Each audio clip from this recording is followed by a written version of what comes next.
अच्छा, national conference और PDP ने उनकी पार्टियों के कारकुनों को हरासा करने और हिरासत में लेने का इल्जाम लगाया है। और एनसी उम्मीदवार आगा सईद रूहुल्लाह ने एक पोस्ट में लिखा कि एनसी कारकुनों को कल से पुलिस गिरफ्तार कर रही है। आगा ने कहा कि उन्हें AR राथर जैसे सीनियर साथी का फोन आया जिन्होंने स्टार शरीफ से कारकुनों की गिरफ्तारियों के बारे में बताया है।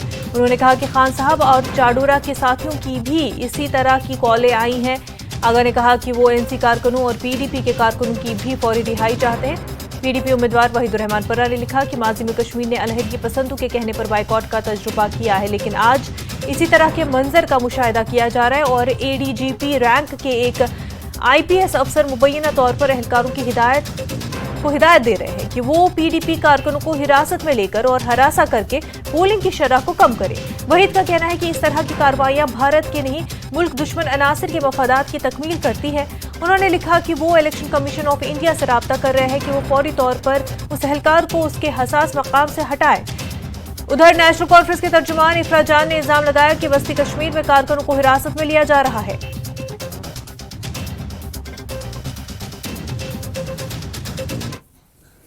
Kashmir goes for voting.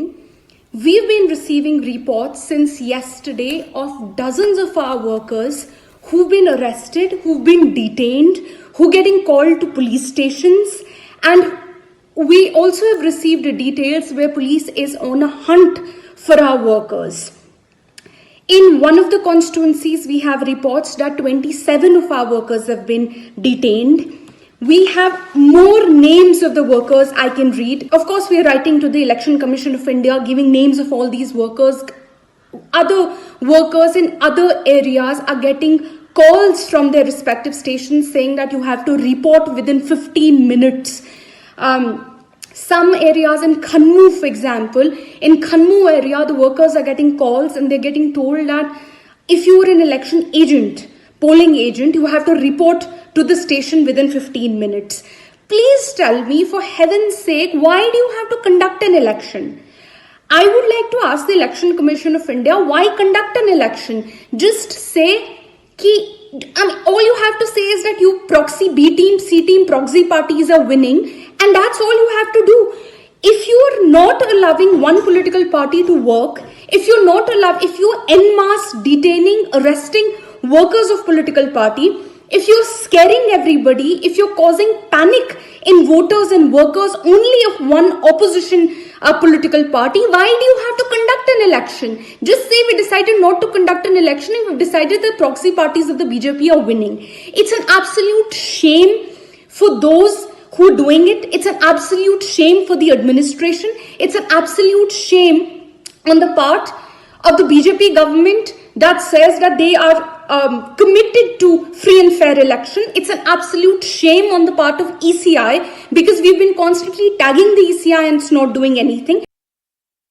अपनी पार्टी के सदर अल्ताफ बुखारी ने इल्जाम लगाया कि श्रीनगर पार्लिमानी निशिस्त में उनके कारकुनों, वोटरों, लोगों को हिरासत में लिया जा रहा है। कई मकामात पर पार्टी के लोगों को गिरफ्तार किया जा रहा है। उन्होंने कहा कि नेशनल कॉन्फ्रेंस और पीडीपी की इंतजामिया के दरमियान बहुत गहरे ताल्लुकात है और वही लोग ये सब कुछ कर रहे हैं। उन्होंने कहा कि रिवायती पार्टियां अपनी ताकत का इस्तेमाल कर रही हैं। बुखारी ने कहा कि पीडीपी उन पर इल्जाम लगाएगी कि वो खुद बीजेपी की गोद में बैठी हुई है।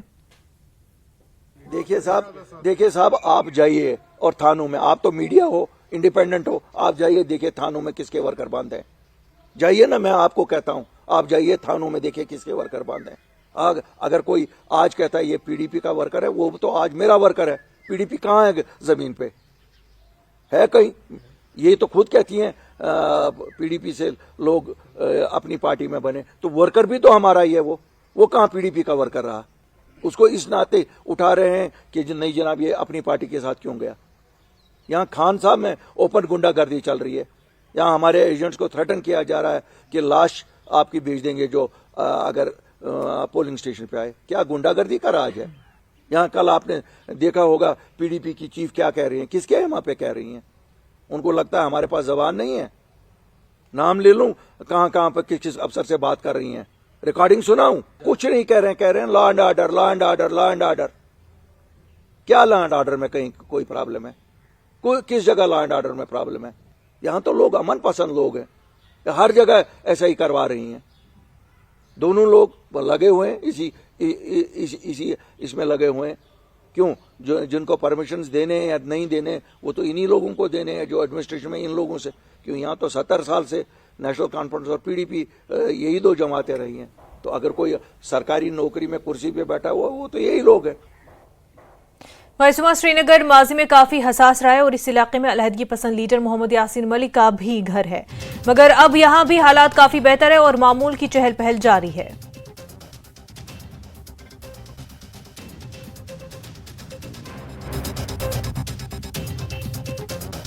तो हम इस वक्त आप पहुंचे हैं मैसुमा।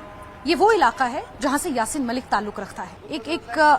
जो नज़ारा है वो थोड़ा बदला हुआ है, जो फिजाएं हैं वो थोड़ी बदली हुई हैं, थोड़ा खुलापन महसूस हो रहा है। लेकिन ये वही इलाका है जो तिहाड़ जेल में बंद यासीन मलिक जिस इलाके से ताल्लुक रखता है।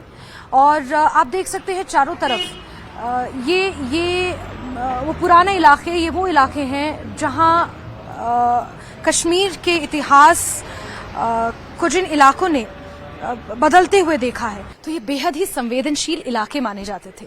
और आज ये उम्मीद की जा रही है कि लोग यहाँ पर बाहर निकलेंगे और मतदान करेंगे। मेरे पीछे जो आप ये ठीक लाल मकान देख पा रहे हैं, ये यासीन मलिक का मकान है। हालांकि सिक्योरिटी के पुख्ता बंदोबस्त यहाँ पर हैं। उम्मीद है कि लोग इन संवेदनशील इलाकों से भी निकलेंगे। और जैसा कि मैंने पहले भी कहा कि जो एक दाग लगा हुआ था कश्मीर पर, खासतौर पर श्रीनगर और श्रीनगर के इन संवेदनशील इलाकों पर, कि यहाँ पर लोग मतदान करने के लिए बाहर नहीं निकलते हैं। लोग चाहते भी हैं लेकिन उसके बावजूद भी यहाँ पर जो थोड़ी बहुत वोटिंग होती थी वो भी सर छुपाकर किसी तरह से लोग मतदान करने आते थे। लेकिन आज की डेट में ये उम्मीद की जा रही है कि लोग खुलकर इन गलियों से बाहर निकलेंगे, इन संवेदनशील, अति संवेदनशील यानी कि हाइपर सेंसिटिव इलाकों से बाहर निकलेंगे, वोटिंग करेंगे, मतदान करेंगे। और इसलिए हम यहाँ का जायजा लेने पहुंचे और आपको ये तस्वीर बताने की कोशिश कर रहे हैं कि किस तरह से हालात बदल रहे हैं, बदले हैं। लेकिन ये देखना बड़ा महत्वपूर्ण रहेगा, ये देखना बड़ा दिलचस्प रहेगा जब वोटर्स टर्नआउट सामने निकल कर आएगा, जब इलेक्शन कमीशन ये वोटर्स टर्नआउट साझा करेगा, तो फिर इन इलाकों से, श्रीनगर के 929 पोलिंग स्टेशन से किस तरह का वोटर्स टर्नआउट निकल कर आएगा, ये देखना दिलचस्प भी होगा और महत्वपूर्ण भी। वीडियो जर्नलिस्ट अफाक के साथ जासमिन शर्मा, न्यूज़ 18। बडगाम की 3 असेंबली हल्के खान साहब चाडोरा और सराट शरीफ में भी कल वोटिंग होगी और इन इलाकों में पोलिंग स्टाफ को पोलिंग सामान समेत रवाना किया गया है। सिक्योरिटी के माकूल इंतजाम किए गए हैं। पोलिंग स्टाफ ने तैयारियों को लेकर इत्मीनान का इजहार किया और बडगाम में कुल 2,20,000 के करीब वोटर अपने हक़ राय दही का इस्तेमाल करेंगे और इनके लिए 345 पोलिंग स्टेशन कायम किए हैं। जिला इलेक्शन अफसर बडगाम ने कहा कि तैयारियां पूरी तरह मुकम्मल है। उन्होंने लोगों से अपील की कि कल वो अपने घरों तक निकलकर जमहूरियत के इस जश्न में भरपूर साथ दें।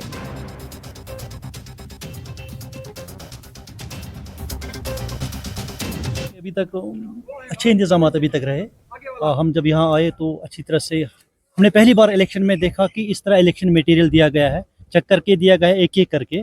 और दूसरी बात, जो खाने पीने का इंतजाम भी अभी तक जो था वो भी ठीक था, रिफ्रेशमेंट दिया गया, बिरयानी भी हमने भी खाई, गाड़ियों का भी अच्छा इंतजाम है, अभी तक कोई शिकायत नहीं, अभी तक ठीक है। इंतजाम बहुत अच्छे हैं कि लोकल इंतजाम की तरफ से, पुलिस और फौज की तरफ से बेहतरीन इंतजाम। यहाँ पे पहले से ये मशीनें रेडी थी और हमारा जो भी यहाँ पे पोलिंग स्टाफ है और यहाँ पे जो भी पोलिंग मशीनरी है, उन्होंने सारे इंतजाम अच्छे तरीके से किए हैं और हमने जो भी सामान था चेक करके ले लिया और बहुत सही से लिया। तो हमारी सारी पोलिंग पार्टीज जो है डिस्पैच सेंटर पे आके अपना सामान लेके विधिवत तरीके से सिक्योरिटी के साथ अपने पोलिंग स्टेशंस पे जाती हैं। वो काम जो है बहुत स्मूथली हर जगह पे बडगाम के तीनों असेंबली कॉन्स्टिट्यूंसीज में चल रहा है। Polling staff are well trained, polling staff are extremely excited कि ये जो चुनाव का पर्व है, जो इलेक्शन कमीशन ऑफ इंडिया द्वारा जो स्लोगन दिया है, उसको बहुत अच्छे तरीके से, मुकम्मल तरीके से बडगाम में तीनों असेंबली कॉन्स्टिट्यूंसीज में फॉर श्रीनगर पार्लियामेंट्री कॉन्स्टिट्यूंसी पूरा किया जाएगा। लोकसभा इंतखाबात में कल चौथे मरहले के तहत वोटिंग होगी।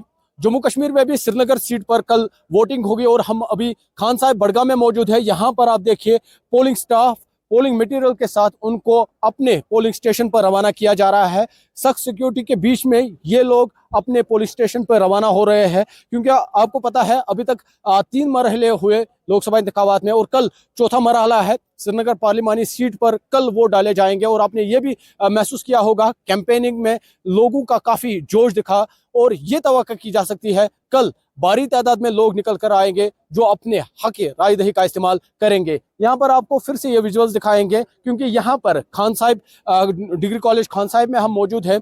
यहाँ पर इन पोलिंग जो अफसर्स है या पोलिंग स्टाफ है, इनको मटेरियल समेत सिक्योरिटी के साथ इनको अपने पोलिंग स्टेशंस पे रवाना किया जा रहा है। यह अमल सुबह से शुरू हुआ है और अभी तक ये प्रोसेस जारी है क्योंकि कल वोटिंग है और कल लोग आएंगे अपने हक राय दही का इस्तेमाल करेंगे। न्यूज़ 18 के लिए खान साहिब बडगाम से मैं आबिद हुसैन। हंदवारा के कुछ हिस्सों में जम्मू कश्मीर पुलिस ने लोगों को मुतल्ला करने के लिए ढोल का सहारा लिया और लोगों से कहा गया कि वो ममनुआ अलहदगी पसंद तंजीम Jammu Kashmir people's freedom league JKPFL के साथ कोई ताल्लुक या वाबस्तगी न रखें और इस तंजीम पर पाबंदी लगाई गई है और इसकी क़यादत मुख्तार अहमद वाजरा कर रहे हैं।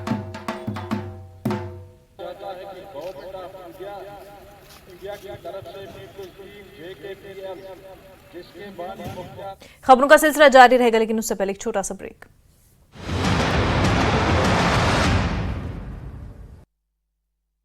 खाना है कर रहा आयोजन।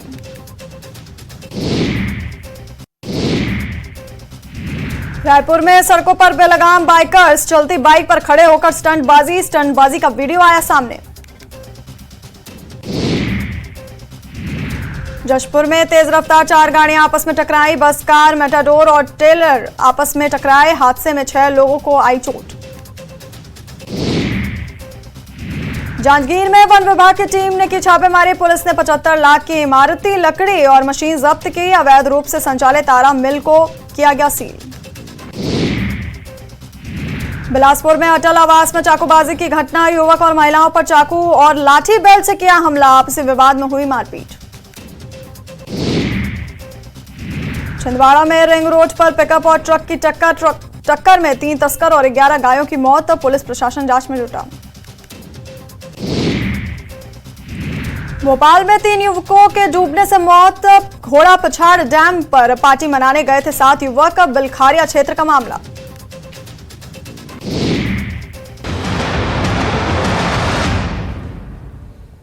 ब्रेक के बाद आपका खैर मकदम है। कश्मीरी माइग्रेंट कॉलोनी वेसू काजीगुंड में आज हानि राहुल भट्ट की याद में खसूसी पूजा पाठ का एहतमाम अमल में लाया गया और भट्ट की दूसरी बरसी पर उन्हें खराज अकीदत पेश किया गया। राहुल भट्ट को बडगाम में उनके ऑफिस में दहशतगर्दों ने गोली मारकर शहीद किया था। आज उनकी बरसी पर उन्हें याद किया गया।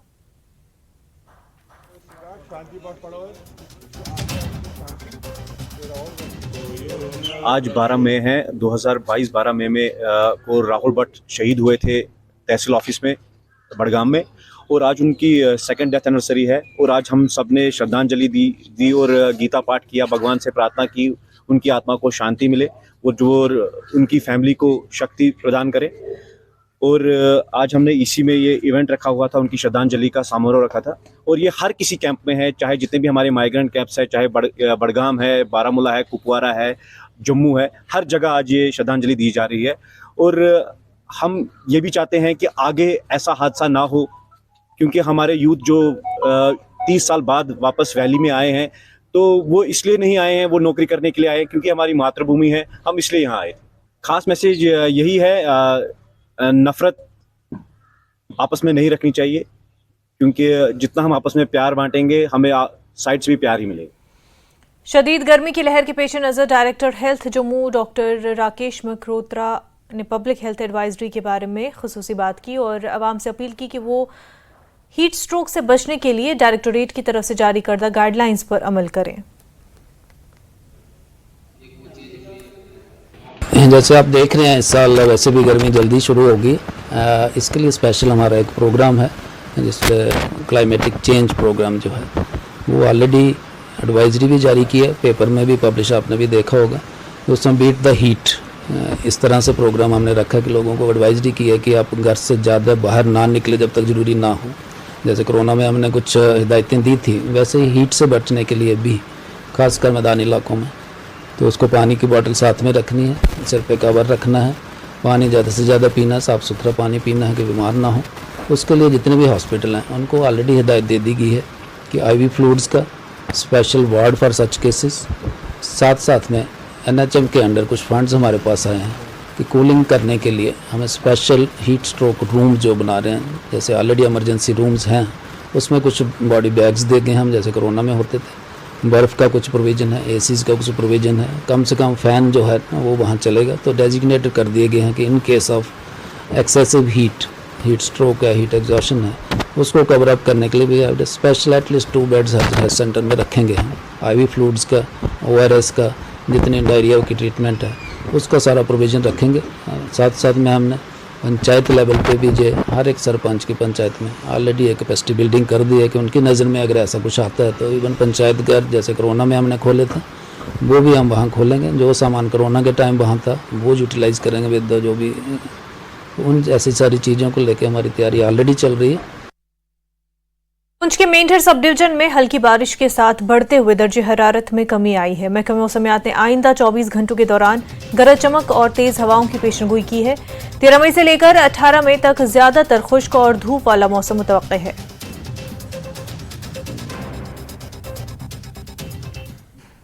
जिला हेडक्वार्टर रामबन में हायर सेकेंडरी से रहमत मस्जिद के दरमियान वार्ड नंबर 1 में ड्रेनेज सिस्टम के बनाए जाने के 1 माह के अंदर ही तमाम पाथ होल्स टूट चुके हैं और स्कूली बच्चों, बुजुर्गों और गाड़ियों के हादसात के पेश आने से अवाम सख्त नाराज है। महकमे तामीरात आमा की जानिब से बनाए गए इस नाकारा ड्रेनेज सिस्टम से कई बच्चे इन पाथ होल्स में गिरने से जख्मी हो गए। लोगों का कहना है कि इस जानिब न तो म्यूनसिपल काउंसिल अफसरान की तवज्जो है और न ही महकमे PWD की।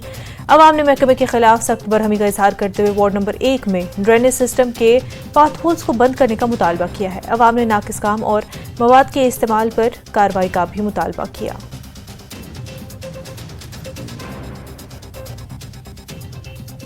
जी जितने भी 150 बच्चा 200 बच्चा दिन को स्कूल जाता है आता है यहाँ से। मिडिल स्कूल भी यही है, हायर सेकेंडरी स्कूल भी यही है। कल हमने 2 बच्चे इसमें से निकाले तो फिर वो हमने वीडियो भी बनाई थी तो वो हमने डाली थी तो टाउन CO साहब को दिखाई थी। फिर उन्होंने भेजे वहाँ से बड़े बड़े पत्थर 2 है। अच्छा, वो पत्थर रखे इस पर तो जब नीचे से कोई गाड़ी आती है 407 यहाँ तो आती है रेत बजरी लेके, बस वो उसने फिर तोड़ दिया इसको। वो पत्थर फिर इसके बीच में ही चले गए हैं। अच्छा अच्छा। तो इसमें से डेली एक नया बच्चा जरूर जाता है। जनाब कि इनको यहाँ तो बंद किया जाए तो यहाँ से इनको इन पर ढक्कन लगाया जाए। बच्चे गिरते हैं इसमें। अच्छा, हम 2-4 बार हमने बच्चे निकाले इसमें। रात को ज़्यादा परेशानी होती है? जी, रात भर परेशानी होती है। अगर छोटी गाड़ी आती है या कोई जैसे मोटरसाइकिल लेकर आता है तो उसको बहुत परेशानी हो जाती है, बहुत दिक्कत आती है। यहाँ 2 महीने से पहले हमने रिक्वेस्ट किया था, सारे ऑफिसर यहाँ आए थे तो ना मालूम अफसरों ने रिश्वत खाई, यहाँ ठेकेदार नहीं कर रहा है तो कफूल कर रहा है। लद्दाख में रिवायत, सकाफत और लिबास को काफ़ी अहमियत हासिल है। मोरावियन मिशन स्कूल लेह ने लद्दाख के मौजू के साथ लद्दाख डे मनाया। सकाफती विरसे की बाज़गश्त क्रिश्चियन एसोसिएशन की सदर सोनम परवेज इस मौके पर मेहमान खुसूसी रहीं। तलबा और वालिदैन के लिए रिवायती और कदीम बर्तनों और कपड़ों की नुमाइश की गई और रिवायती सकाफती शोज़ मुख्तलिफ स्टॉल्स लद्दाख कल्चर डे का हिस्सा रहे। असातिज़ा और तलबा ने इस तकरीब में बढ़ चढ़ कर हिस्सा लिया। न्यूज़ 18 लद्दाख से बात करते हुए असातिज़ा ने कहा कि हमने सालाना लद्दाख डे का इनेकाद किया और इस मकसद के साथ किया कि हमारे तलबा में हमारी सकाफत और रिवायत से आगाही हो ताकि वो अपनी जड़ों का एहतराम कर सके और उन पर फ़ख्र कर सके। लद्दाख डे मनाने का मकसद ये इजहार करना है कि principal moraine mission school Madhu ने कहा कि लद्दाख की रिवायती और सकाफत को जिंदा रखने के लिए ये दिन काफ़ी अहम है, इसलिए इसको मनाया जा रहा है। सर, अनफॉर्चुनेटली ये 1 मई को बनाना चाहिए था, लेकिन किसी कारणवश हम 1 मई को नहीं मना पाए तो हम उसको थोड़ा डिले करके हम अभी मना रहे हैं। और मेरे हिसाब से ये बहुत ज़रूरी है ताकि हम एक जागरूकता जगाएं, एक सबके बीच में, लोगों के बीच में। ज़रूरी है कि बच्चों को हम लोग ये सब चीज़ें सिखाएं, तो इसलिए हम लोगों ने ये स्टेप उठाया हुआ है कि हम साल में एक बार कम से कम बच्चों को इन चीज़ों के बारे में बताएं। मोरेन मिशन स्कूल में लद्दाख डे मनाने का जो मकसद जो है, ये जो हमारा इसका एम जो है, जो हमारे यहाँ पे एक कहीं तरह के प्रोग्राम है, उसमें से एक एग्जीबिशन का हमने एक प्रोग्राम, छोटा सा प्रोग्राम रखा हुआ है। तो इसमें पुरानी चीज़ें हमने कलेक्ट करके लोगों को दिखाने के लिए रखा हुआ है। तो इसका मेन मकसद है कि आजकल हमारा जो पुराना चीज़ें लुप्त होते जा रहा है, तो इन लोगों को इनको ये ज्ञात नहीं होता है कि पुरानी चीज़ें कैसे होते हैं, तो उसमें किस तरह के जो पहले ज़माने जो लोग होते हैं उसको किस तरह यूज़ करते हैं। तो ये बच्चों, खासकर हमने बच्चों के लिए ये जो कहीं गाँव में जाके हमने कलेक्ट करके यहाँ पे एग्जीबिशन के तौर पे हमने दिखाने के लिए यहाँ पे लाए हैं, ताकि बच्चों को ये जाने कि ये पुरानी चीज़ें भी होते हैं। अनंतनाग राजौरी लोकसभा सीट से एनसी उम्मीदवार मियां अल्ताफ राजौरी पहुंचे और उन्होंने पार्टी के एक और सीनियर लीडर के हमरा राजौरी जिले के ढंगड़ी इलाके में वर्कर्स रैली से खिताब किया। पार्टी कारकुनों से खिताब करते हुए मियां अल्ताफ ने बीजेपी को निशाना बनाया। उन्होंने कहा कि बीजेपी ने रियासत से यूटी बनाने के बाद जम्मू कश्मीर की शनाख्त को तबाह कर दिया है। उन्होंने कहा कि बीजेपी को जम्मू कश्मीर के लोगों से वोट मांगने का कोई हक नहीं है।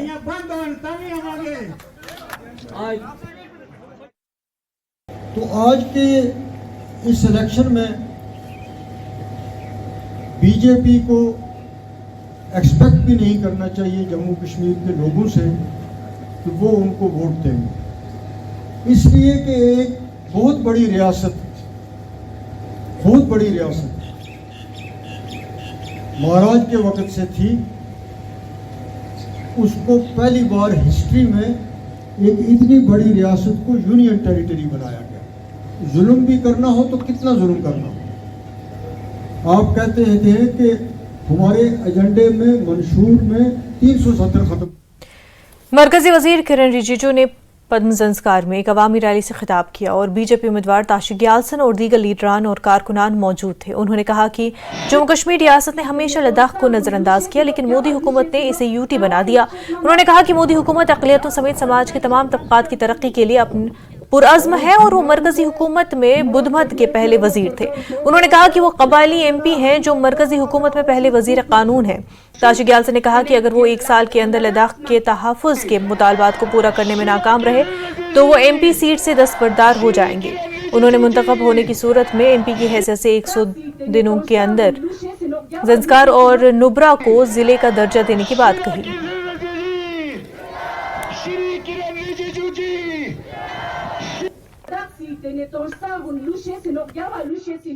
सर, आपकी जो कैंडिडेट ने बहुत बड़ा स्टेटमेंट दिया है कि अगर उनको मौका मिला तो 100 डेज में जो संस्कार का मुद्दा हो वो कंप्लीट होंगे। देखिए, जो कैंडिडेट हमारा जो आज यहाँ लद्दाख उतरा है वो मैन ऑफ कमिटमेंट है।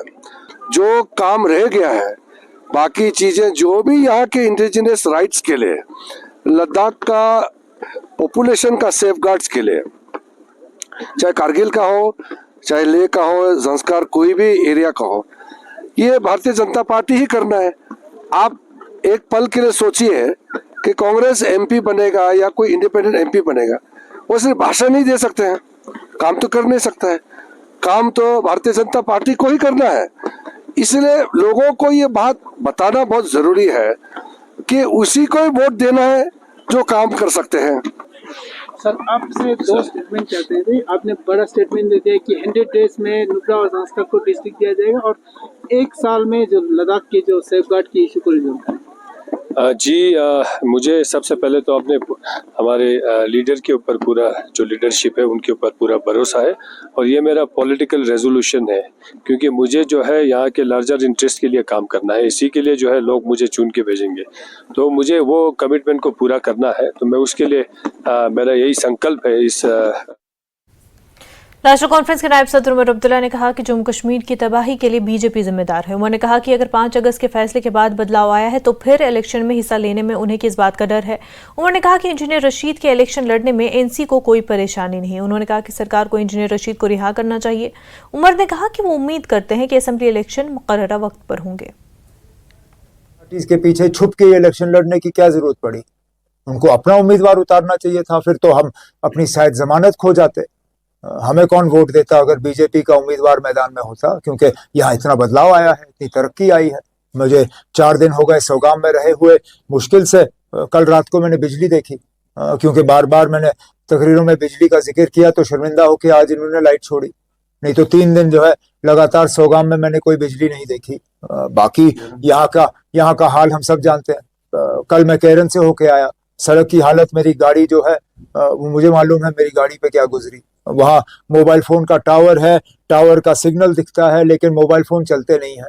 इसी तरह बाकी जगहों में भी यही हाल है। लेकिन मैं फिर उसी बात पे आता हूँ कि अगर सारा कुछ बेहतर है और इतना बदलाव आया है तो बीजेपी के उम्मीदवार मैदान में क्यों नहीं?